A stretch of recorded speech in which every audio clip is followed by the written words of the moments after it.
Frédéric Chaumont pour la chaîne Agora TV et la chaîne Jasper Madère. Bonjour à tous. Voici les différents titres qui seront abordés sur cette vidéo. Victoire pour Donald Trump. Ce n'était plus une surprise, à condition de ne pas écouter les journalistes français. Il y en a qui disent « La victoire de Donald Trump ne changera rien en France ». Eh bien, le changement a déjà commencé. Mais pour commencer, parlons du sujet qui intéresse le monde entier. C'est une victoire nette, éclatante, sans la moindre ambiguïté, un sans faute absolu et en prime l'adhésion du vote populaire. Ce n'est pourtant pas une surprise puisque les statistiques américaines donnaient dès le début de la campagne Donald Trump comme futur gagnant. La fraude électorale, aussi importante fût-elle, n'aurait pas pu faire de l'ombre à ce scrutin. Parallèlement, en France, Trump avait perdu l'avance. Et je pense que l'on va un peu parler de la presse française qui nous a déjà bien habitués au mensonge depuis la pseudo-pandémie du Covid. Que ce soit sur BFM TV, France Info, CNews, la 1, la 2, la 3, on ne voit que Kamala Harris, comme s'il n'y avait aucun candidat en face. Kamala, une femme formidable, un sourire plus large que son propre visage, des meetings avec des applaudissements nourris en fond, c'est la candidate dont le programme est la libéralisation de l'avortement, bref, c'est la candidate adoubée par la presse française qui efface complètement l'existence de Donald Trump, qui sera complètement et constamment taxé de misogynie. C'est ça la presse française aujourd'hui. On ne verra que les images de la démocrate durant toute la campagne et les journaux télévisés ne manqueront pas de signaler comme une rengaine que le vote se joue au coude à coude. La veille de l'élection, on nous dira encore que Kamala Harris affiche un léger avantage sur Donald Trump, tandis que la victoire semble déjà inéluctable pour Trump dans la presse américaine. Mais quelles sont les sources de la presse française et où sont-ils allés chercher que Kamala Harris était presque victorieuse? Nous avons aujourd'hui la preuve que la télévision et les journaux ne disent que ce qu'ils ont envie de dire au mépris total de la réalité. N'avaient-ils pas conscience qu'ils allaient se ridiculiser au moment précis de la victoire éclatante de Donald Trump? Pour ceux qui ne jurent que par la presse, pour tous ceux qui considèrent encore la télévision comme une parole d'évangile, il est grand temps d'ouvrir les yeux et de constater que les élucubrations des complotistes se sont finalement avérées parfaitement exactes. Les mensonges permanents de la presse constituent un abominable complot, et j'insiste sur le terme complot, qui est dénoncé depuis longtemps par les complotistes.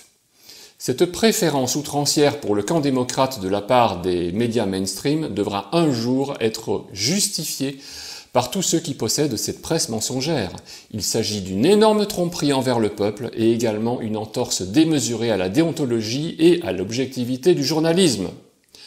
Beaucoup de Français semblent avoir eu beaucoup de mal à bien comprendre ce qui se passe réellement dans notre monde et en particulier dans la géopolitique. Vincent Lapierre a réalisé un micro-trottoir dans le 9e arrondissement de Paris juste avant les élections pour savoir comment les Parisiens voteraient s'ils étaient américains. Cela n'a pas valeur de sondage d'opinion, mais le petit échantillon interrogé semble être assez clair dans ses réponses. Ouais, dites-moi monsieur. Ah mais lui je le hais d'une force. Alors, l'humanité, si vous comprenez pas qu'on a affaire à un fasciste dangereux, honnêtement, faut changer de téléphone, hein, voilà.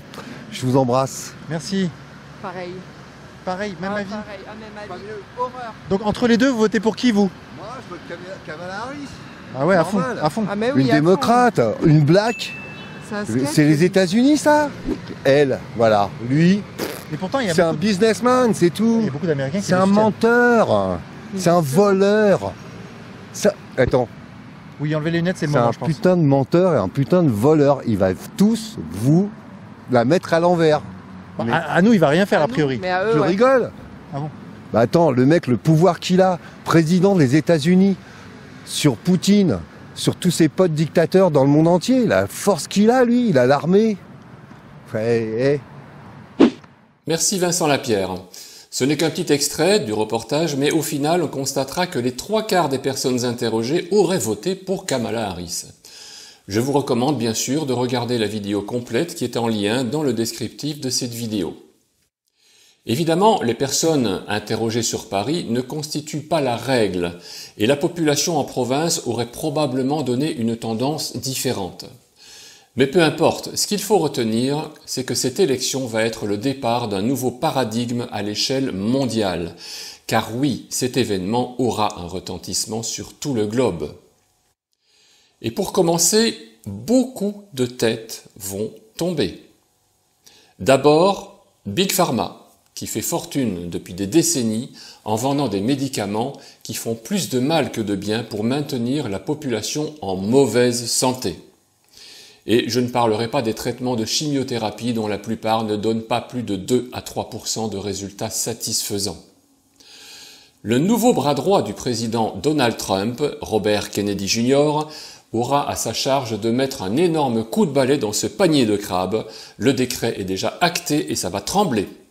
La bonne santé du citoyen va enfin être réintégrée et on va pouvoir se soigner très efficacement et à moindre frais. Parlons maintenant des ingérences économiques commises ces 4 dernières années aux États-Unis. Tucker Carlson nous explique cette gigantesque escroquerie. Traduction de Jocelyne Poliak. Mais la principale raison pour laquelle ils ne veulent pas que Donald Trump revienne à Washington est ce qu'on appelle la divulgation. Vous savez ce que c'est? C'est une mise en lumière. La divulgation est le principe selon lequel vous, un citoyen américain, êtes propriétaire à part entière de ce pays. Pas un locataire, pas un serf, pas un esclave, mais un citoyen propriétaire de ce pays, une personne au nom de laquelle le gouvernement existe. Il n'y a pas d'autre raison d'avoir un gouvernement que de vous servir, et vous avez le droit de savoir ce que ce gouvernement fait de votre argent en votre nom. Ce n'est pas un privilège qui vous est accordé. S'ils sont de bonne humeur un jour, vous pouvez en savoir un peu plus sur la façon dont John F. Kennedy a été assassiné en 1963. Vous avez le droit moral absolu de savoir parce que vous en êtes le propriétaire. Ce sont vos employés qui, quelque part, ont décidé qu'ils étaient vos suzerains. Et ils sont très inquiets. Si Donald Trump revient à Washington, nous découvrirons ce qu'il est advenu des 100 milliards de dollars que nous avons envoyés à l'Ukraine. Qu'est-il arrivé à cet argent? Au fait, si on parle du budget de l'État français, il me semble que le gouvernement a perdu 150 milliards d'euros. Ça serait bien qu'on retrouve cet argent. Il est grand temps que le gouvernement français, qui n'a jamais cessé de nous mentir, nous donne à tous quelques explications devant un juge populaire, par exemple. Oui, je ne parle évidemment pas de la justice corrompue dont toute la hiérarchie est polluée par un énorme trafic d'influence de la franc-maçonnerie. La justice, pour l'occasion, il faut la reconstruire entièrement et interdire l'adhésion des magistrats et avocats à la franc-maçonnerie afin de préserver ceux-ci de toute influence extérieure. Que va-t-il encore se passer avec le retour du président Donald Trump? La déclassification. Des documents restés secrets vont enfin être dévoilés. Je vous parlais récemment des carnets de Jeffrey Epstein, eh bien commençons par Sean Combs, nom d'artiste Didi, qui a déjà convié à ses parties privées Leonardo DiCaprio, Justin Timberlake, Ashton Kutcher, Jay-Z, Usher Raymond, Beyoncé, Jamie Foxx, Chris Brown, Jennifer Lopez, Naomi Campbell, Kevin Hart, Ellen DeGeneres, Jaden Smith, Charlize Theron, Lil Kim, Snoop Dogg, Pharrell Williams et bien d'autres encore pour ne citer que les plus connus. Le rappeur Didi a fait tremper pas mal de beau monde dans les sauteries plus que douteuses. Les réseaux pédophiles, plus que jamais, doivent être démantelés. Les trafics d'organes doivent également être arrêtés et sanctionnés de façon exemplaire. Le président Donald Trump a déjà décidé de rétablir la peine de mort pour les violeurs et meurtriers crapuleux. Pour les autres délits, le pénitencier de Guantanamo a déjà été agrandi et celui-ci risque pourtant d'être très vite surpeuplé. Macron perd les pédales. Évidemment, la victoire de Trump est une véritable catastrophe pour Macron. Le pseudo-président français va être obligé de s'accrocher au pinceau car son échelle vient de tomber. il va d'abord jouer les obséquieux. Il va faire des courbettes au nouvel homme fort des États-Unis, et ça, il n'a vraiment pas l'habitude. Quand il adresse ses félicitations à Donald Trump, on sent tout de suite une énorme dose d'hypocrisie, et le tweet qu'il a posté sur Internet a dû lui écorcher le moral, car il sait que le compte à rebours est enclenché pour lui. Il commence donc à perdre les pédales et à se mélanger dans sa propre contradiction. À l'occasion de sa visite à Budapest, le roitelet a trouvé une fois de plus l'opportunité de se ridiculiser. J'ai eu l'occasion hier d'avoir le président élu Donald Trump, qu'on est quelques-uns autour de cette table à avoir connu il y a 4 ans de cela dans ses précédentes fonctions. Je l'ai félicité, mais au fond, moi je trouve que notre rôle ici, ou au sein de l'Union européenne, c'est pas de commenter l'élection de Donald Trump, savoir si c'est bon ou pas bon. Il a été élu par le peuple américain et il va défendre l'intérêt des Américains. Et c'est légitime et c'est une bonne chose. Le problème, c'est que Macron, lui, n'a jamais défendu l'intérêt des Français. Bien au contraire.